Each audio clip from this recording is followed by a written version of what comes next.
দেখি আপনি ইসলাম সম্পর্কে কতটুকু জানেন। এই 4টি প্রশ্নের মধ্যে আপনি কয়টি সঠিক উত্তর দিতে পারেন।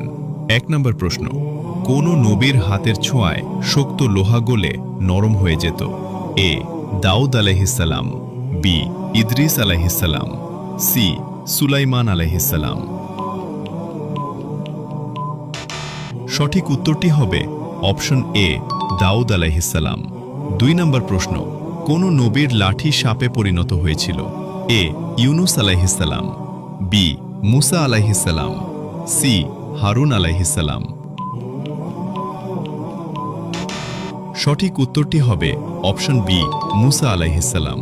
আপনি যদি ইসলামকে ভালোবাসেন তাহলে কমেন্ট করুন আই লাভ ইসলাম। 3 নম্বর প্রশ্ন, কোন নবী পিঁপড়ার কথা বুঝতে পারতেন? এ ইউসুফ আলাইহিসসালাম, বি দাউদ আলাইহিসসালাম, সি সুলাইমান আলাইহিসসালাম। সঠিক উত্তরটি হবে অপশন সি সুলাইমান আলাইহিসসালাম। 4 নম্বর প্রশ্ন, কোন নবী পিতা ছাড়াই জন্মগ্রহণ করেছিলেন? এ ইসহাক আলাইহিসসালাম, বি মুসা আলাইহিসসালাম, সি ঈসা আলাইহিসসালাম।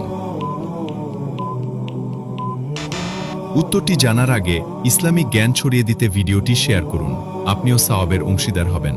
সঠিক উত্তরটি হবে সি ঈসা আলাইহিসসালাম। আপনি কয়টি প্রশ্নের উত্তর দিতে পেরেছেন কমেন্ট করে জানিয়ে দিন।